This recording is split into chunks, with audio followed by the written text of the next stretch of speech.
이제 하나님 아버지께서 저희들을 주님 안에 불러주심을 감사드리옵나이다. 아멘. 예수님의 흘리신 보혈로 제 용삼을 닦고 하나님께서 늘 동행하신가 보호 속에 우리의 신음에도 응답하시는 주의 은혜와 사랑을 찬양합니다.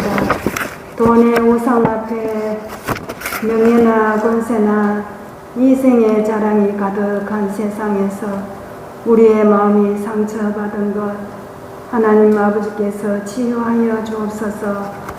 주의 계명을 지키지 못한 것 용서하여 주옵소서. 아멘. 목사님 말씀 선포하실 때 하나님 나라가 임하여 주옵시고 하나님 치료의 광선이 임하시며 성령의 감화 감동이 임하옵소서. 아멘. 영원하신 하나님 아버지의 말씀이 충만케 하시며 성령의 불이 번져나가는 은혜 임하옵소서. 아멘. 교회 어린이 청소년 지혜와 총명을 부어주시며 요셉과 다니엘처럼 신앙의 절개를 본받게 도와주옵소서. 교회를 돕는 모든 손길에 사랑의 은사가 갑절로 더하여 주옵소서. 아멘. 하나님 아버지를 높이는 부흥의 불길이 지역사회에 빛과 소금 되게 하옵소서. 아멘. 이 모든 말씀을 하나님 아버지께서 영광 받으시오며 예수님의 이름으로 기도 올리옵나이다. 아멘. 먼저 거룩한 하나님의 교회 대신해서 목사인 제가 묻겠습니다.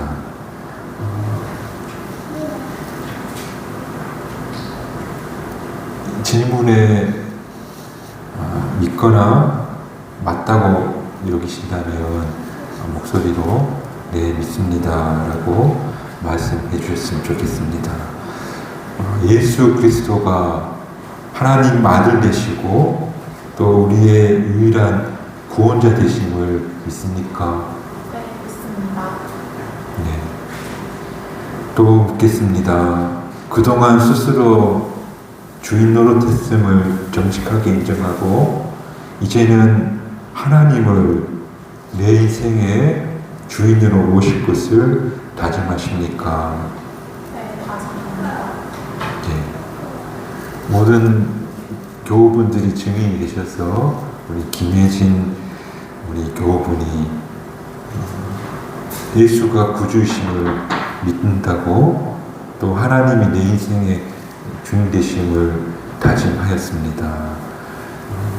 이제 하나님의 거룩한 교회를 대표해서 제가 우리 김혜진 자매에게 세례를 주도록 하겠습니다. 앞으로 나오시기 바랍니다.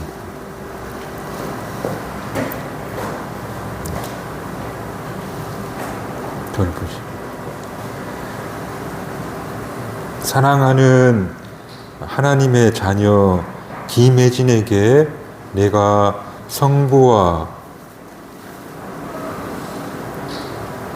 또 성자와 성령의 이름으로 세례를 주노라. 아멘.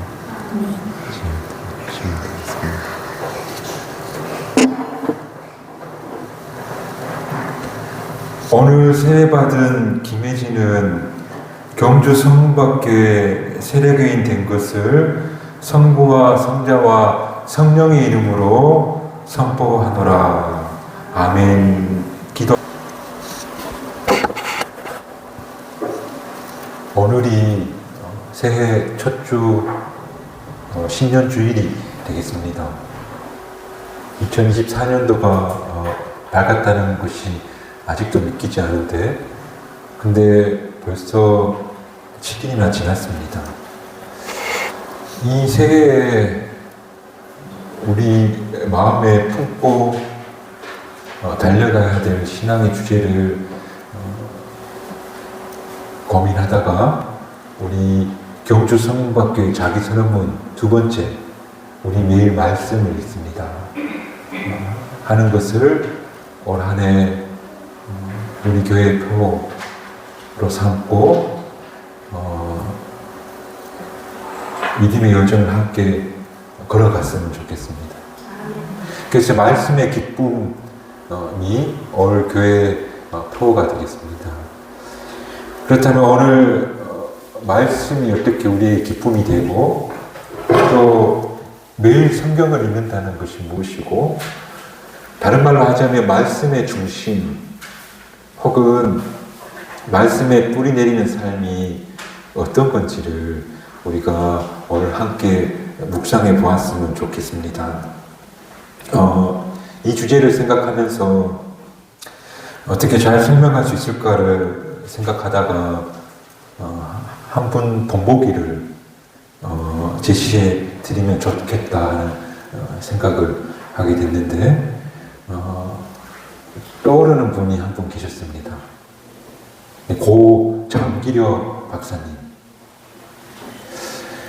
제가 보기에는 정말 이분은 우리 신앙의, 우리 그리스도인 중에 정말 이런 분이 계십니다라고 자랑스럽게 소개해드릴 만한 그런 귀한 분이시다. 저는 그렇게 생각합니다. 오늘 이 장기려 박사님 이야기를 본보기로 말씀에 뿌리 내리는 삶이 어떤 것이고, 우리가 매일 성경을 읽는다는 것이 왜 중요한지에 대해서 함께 나눠보고자 합니다. 우선 이 장기려 박사님을 모르시는 분들이 계실 수 있을 것 같은데, 홍성사에서 출판한 장기려 그 사람, 장기려 그 사람이라는 책을 한번 읽어보시면 도움이 되겠습니다. 간단하게 그분을 이야기하자면 평양북도에서 태어나셨고 경성의학전문학교를 나왔고, 그리고 일본 나고야에서 박사학위, 그러니까 정확히 말하자면 의학 박사학위를 받았고, 우리나라 최초로 간 절제 수술을 성공하신 분이고, 부산대, 서울대 등에서 후학들을 가르치셨다. 그런 분이신데, 이분이 한국의 슈바이처라고도 하고, 살아있는 성자, 바보 의사, 작은 예수라고 불리는 그런 분이셨고, 그리고 그분이 비석에는 뭐라 적혀있냐면 주님만을 섬기다 간 사람, 그런 글귀가 새겨져 있는 그런 분이십니다. 그런데 이 장기려 박사님이 첫 번째 성경을 중심으로 사신 그런 분인데, 그 성경에 뿌리 내리는 그런 삶을 살고 오직 주님만을 섬기고 살아간 그런 분인데, 그 이유가 첫 번째 뭐냐면 그분은 성경의 정신으로 자신의 삶의 원리를 삼았다는, 말하자면 성경의 정신으로 자신의 좌우명을 삼았다는 것. 어떤 분은 하나님을 경외하고 사람을 사랑하는 것이 성경의 정신을 보고 그것을 좌우명을 하고 한평생 사신 분도 계시고, 또 어떤 분은 어려운 사람들 돕는 것이 바로 성경의 가르침이라 믿고 그렇게 한평생 사신 분들도 있는 거죠. 이처럼 장기려 박사님도 자신의 삶의 원리와 좌우명을 그것을 성경의 정신으로 근간으로 두고 삶을 사셨다는 거예요. 그분이 성경을 당신의 기본 삶의 원리로 삼은 것이 세 가지가 있다고 그 책에서 이야기하는데, 첫 번째는 뭐냐면 진실이다. 성경을 본인이 읽어보니까 성경이 말하고자 하는 바는 진실이다. 그러니까 하나님은 진실한 분이고 또 약속을 지키시는 분이시다 하는 것을 성경에서 그분이 발견했다는 거예요. 그래서 항상 진실된 언행을 해야 되고 또 약속한 것은 지켜야 한다는 것이 평생 그분의 좌우명이었다고 해요. 그래서 1927년에 청년일 때 나는 가난한 이들을 위한 의사가 되겠습니다 하고 서원했대요. 그리고 60년이 지나고 그분의 일기를 보니까 이렇게 말했대요. 나는 지금까지 그 소원을 내가 지키고 있다고 믿는다. 바로 성경이 이야기하는 정신은 진실이라고 믿었기 때문에 그는 말과 행동에 있어서 진실하였고 거짓이 없었고 그 말한 것에 대해서는 무조건 지키는 그 약속을 생명처럼 여기고 살았던 분이 바로 장기로 박사였다. 그리고 그분은 성경을 삶의 원리로 삼으면서 두 번째 성경의 원리가 사랑이라고 믿었는데 특별히 이웃을 돌보는 사랑이 바로 성경의 정신이다. 그렇게 믿었다는 거. 그래서 그분이 많은 가난한 힘들고 어려운 병자들을 무상으로 치료해주는 그런 일을 하셨대요. 태어날 때가 됐는데 병원비가 없어 절정에는 환자들에게 뒷문을 열어주고 그냥 빨리 나가세요 라고 했대요. 물론 이분은 자신의 사랑과 선행은 남들이 모르게 해야지 된다는 그런 믿음이 있었대요. 근데 이런 일화들은 그분을 곁에서 지켜본 사람들의 증언인 거. 이웃을 사랑하라. 이것이 바로 성경의 정신이었고, 그리고 그분의 삶의 원리로 삼았다는 거. 그리고 세 번째로 성경의 정신이 뭘까 봤더니 성실이었대요. 하나님이 이 세계를 하루하루 성실하게 창조하셨던 것처럼 바로 우리 삶도 한 단계 한 단계 성실하게 만들어 가야 된다. 그렇게 그분은 믿었다는 거예요. 그러므로 성경 중심, 말씀에 뿌리 내리는 삶, 매일 성경을 읽는 삶의 첫 번째 모습은 바로 성경의 정신을 가지고 살아가는, 특별히 장기로 박사님은 그것이 진실이고, 그리고 이웃을 사랑하는 것이고, 그리고 성실한 것이 바로 성경의 정신으로 보고 그것이 당신의 좌우명 혹은 장기로 박사님의 삶의 원리로 삼고 살았다.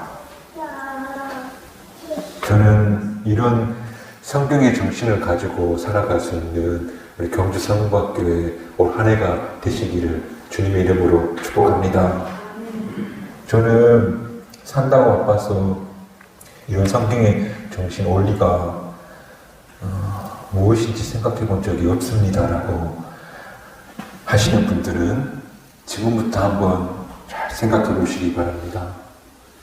성경이 뭘 말씀하시는지, 성경이 가장 중요하게 여기는 가치와 정신이 무엇인지를 한번 스스로 찾아보시는 저와 여러분이 되었으면 좋겠습니다.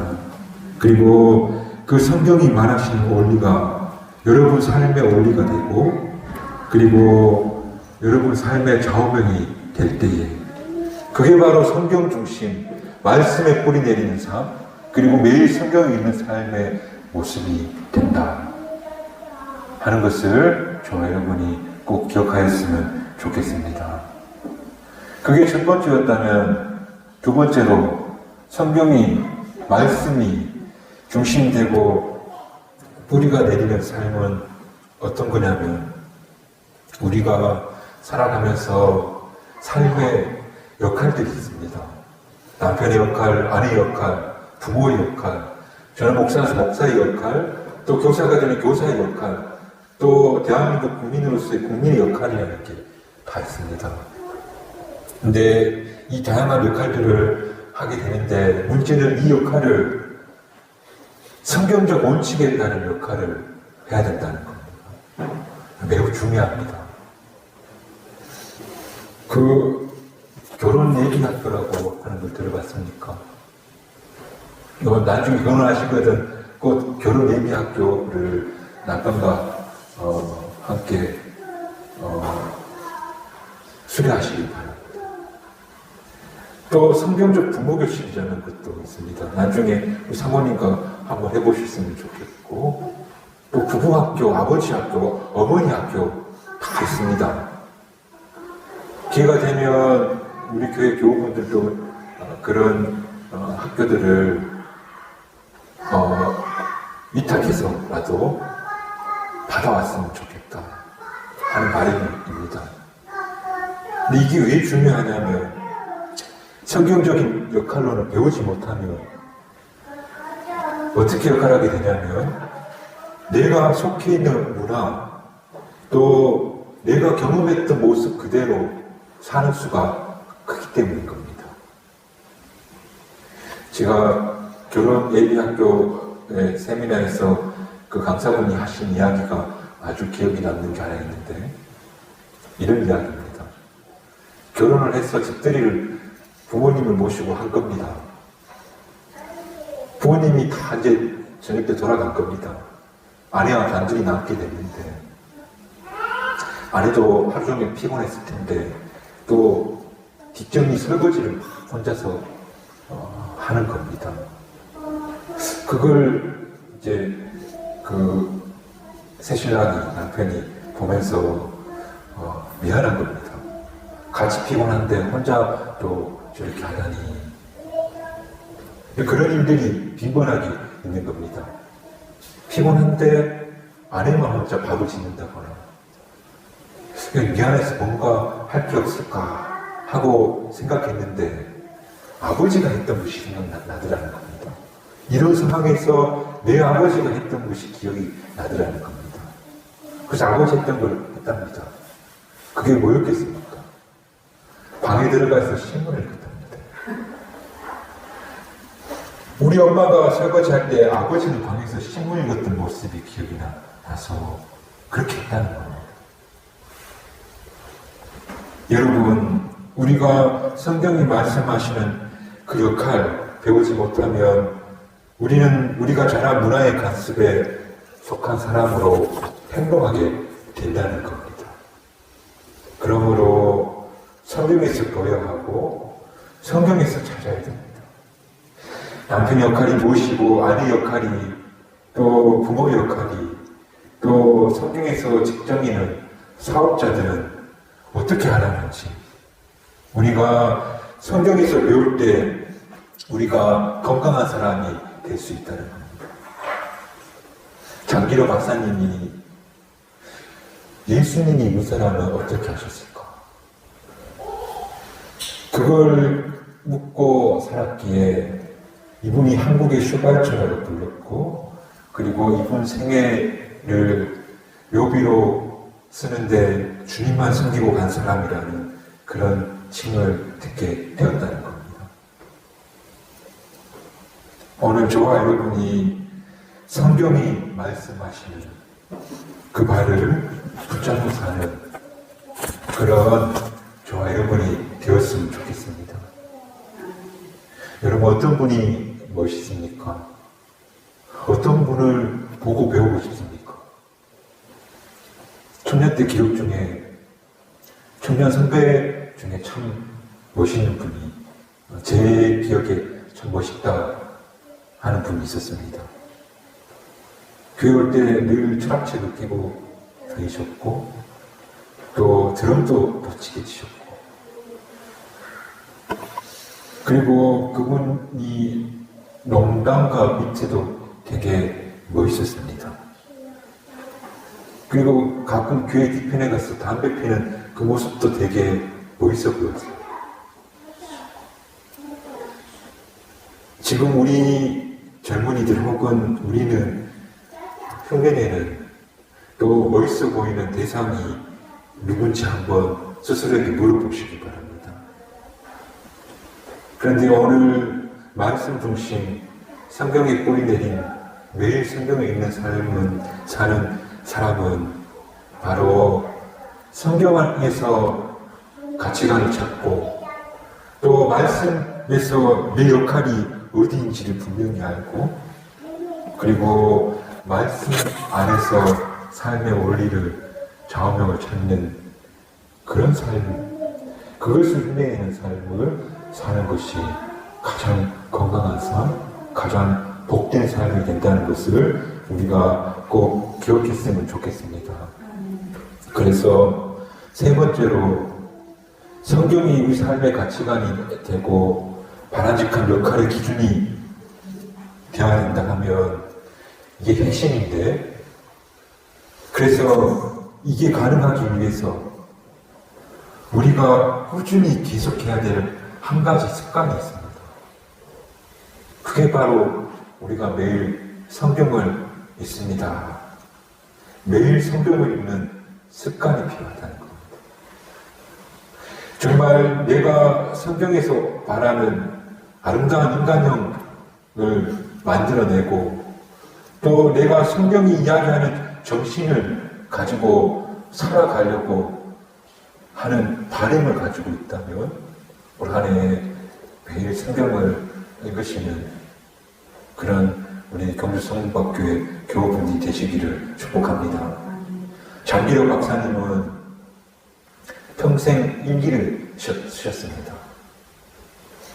마지막 일기가 1992년 10월 13일인데 그분이 뇌출혈로 인해서 어느순으로 글을 쓰는 것을 못하게 돼서 그 이후로 쓰지 않았는데 1992년 10월 13일이 마지막 일기였습니다. 근데 그 일기를 보면 내용이 쭉 나오는데 쭉 사적인 이야기를 합니다. 그런데 제일 앞에 일기장 맨 앞에 뭐라 적혀 있냐면 그 첫머리에 오늘은 성경 에레미야 23장을 읽었다. 그러면서 거짓 예언자들을 벌하신 요게 23장의 이야기다. 그렇게 모든 일기의 첫머리에 오늘 성경 읽은 이야기를 몇 장 읽었고 그 안에 그 내용이 이런 거였다 하는 감상을 적어놓은 것이 그분의 일기였다. 저는 이것이 바로 장기로 박사님을 설명할 수 있는 결정적인 증거라고 보는데 그분이 성경적 가치관, 진실, 사랑, 성실 이게 성경적 가치관이야 하고 살 수 있었던 힘, 그리고 예수님이 의사라면 어떻게 살았을까 하는 성경이 이야기하는 삶의 기준을 살 수 있었던 이유는 바로 그가 매일 하나님 말씀을 읽었기 때문입니다. 우리는 매일 성경을 읽습니다. 이게 우리 교회의 선언문입니다. 이 선언을 올 한 해 좀 구체적으로 실천해보며 살아가는 저와 여러분이 되시기를 주님의 이름으로 축복합니다. 시편 1편은 시편 150편의 가장 중심이 되는 그런 말씀입니다. 여기서 선언하고 있는 게 뭐냐면 가장 복된 사람은 어떤 사람인가? 주야로 그의 뜻을 생각하는 사람, 그 말씀을 읽고 묵상하는 사람, 그 사람이 바로 가장 복된 사람이고 푸른 잎사귀가 마르지 않는 그런 항상 푸른 그런 사람이다. 그렇게 시편 1편의 기자는 이야기해주고 있다. 우리 삶에 꼭 형성되어야 될 습관이 있다면 저는 그것은 매일 성경을 읽는 것이다. 시편 1편은 분명히 말하기는 가장 복된 사람, 그리고 가장 이상적인 사람, 가장 아름다운 사람은 바로 매일 성경을 읽는 사람입니다. 오늘 매일 성경을 읽는 그런 저와 여러분의 한 해가 되시기를 주님의 이름으로 축복합니다. 성경을 읽는데 무슨 말인지 이해가 안 된다는 분들을 종종 있습니다. 성경을 다 이해된다고 말하는 사람 의심해봐야 됩니다. 이 목사를 할지라도. 우리는 성경을 읽으면 읽을수록 더 모르는 것을 많이 있다는 것을 발견하게 됩니다. 그러나 콩나물 물을 주고 나면 물이 다 빠져나와서 수분을 얻지 못할 것처럼 보이지만, 그러나 어느덧 콩나물은 자라고 있습니다. 이와 마찬가지로 성경을 매일 그 뜻을 의미를 다 할 수는 없지만 읽기 시작할 때 성경을 주신 성령님께서 그 의미와 뜻을 깨닫게 하여 주신다 하는 믿음으로 성경을 매일 조금씩이라도 읽으시길 바랍니다. 저는 성경을 어떻게 읽을까를 참 많이 고민했습니다. 그래서 그런 방법을 찾으려고 많은 교육 현장에 가본 경험이 있습니다. 렉시오 팀이나 이나시오, 그 센터링 프레이어에서 성경 읽는 전통을 가진 데는 서울이든 어디든 찾아가서 배웠던 기억이 있습니다. 근데 지금에 와서 성경 읽기의 가장 중요한 방법론은 다른 게 아니었습니다. 그건 무엇인가 하면 이렇게 읽어야 성경을 잘 읽을 수 있습니다. 그 방법은 바로 매일 읽는 거였습니다. 어떻게 읽어야 성경의 이치를 잘 깨달을 수 있을까? 어떻게 읽으면 좋은 묵상의 글을 쓸 수 있을까? 그 방법은 매일 읽는 거에 있었습니다. 매일 읽을 때 그 성경에 닫혀있던 문이 열리는 것을 경험하였습니다. 내가 성경을 맹독했는가? 이건 중요하지 않습니다. 오늘 얼마나 많이 읽는가? 그것도 중요하지 않습니다. 정말 중요한 것은 그 말씀을 주야로 날마다 매일 읽는 것에 있다 하는 것을 기억하시고, 오늘 우리 중에 참 복된 삶을 살기 원하시고, 또 하나님과 가까워지기 원하고, 또 성경의 정신이 무엇인지를 알고자 하기를 원하고, 또 성경에서 이야기하는 삶의 기준과 또 내 인생의 역할은 무엇인지가 궁금하시다면 매일 성경을 읽는 그런 저와 여러분이 되시기를 주님의 이름으로 축복합니다. 그러므로 늘 성경을 반복해서 읽게 되고, 또 성경을 골방에서 들어가 조금이라도 정말 깊이 그 말씀의 세계에 들어가고자 애쓰고 노력하면 시편과 시편의 말씀처럼 정말 그 말씀이 송이불처럼 달구나 하는 그 고백에 이르게 될 것이다 하는 사실을 우리가 꼭 기억했으면 좋겠습니다. 가끔 이런 말씀 하십니다. 성경에 목사님 이런 말씀이 있었어요? 네, 저도 성경을 여러 번 읽었는데 이런 말씀이 있었네? 내가 읽었을 때 그 말씀이 생긴 게 아니고 4,000년, 5,000년 전부터 그 말씀은 거기 그 자리에 있었습니다. 그 말씀을 새롭게 날마다 발견하는 저와 여러분이 되시기를 주님의 이름으로 축복합니다. 그래서 우리는 매일 성경을 읽습니다는 고백과 함께 매일 성경을 읽음으로 성경의 말씀이 오늘 저와 여러분의 삶의 기준이 되고, 또 그 성경의 말씀이 내 좌우명이 되고, 그리고 그 성경의 말씀 따라 살아가는 그런 올 한 해가 되심으로 정말 말씀이 달구나, 또 말씀 때문에 내가 살았습니다. 말씀이 저의 등대가 되어줬습니다. 참 감사합니다. 참 감사합니다 하는 그런 복된 삶이 되어지시기를 주님의 이름으로 축복합니다. 기도하겠습니다.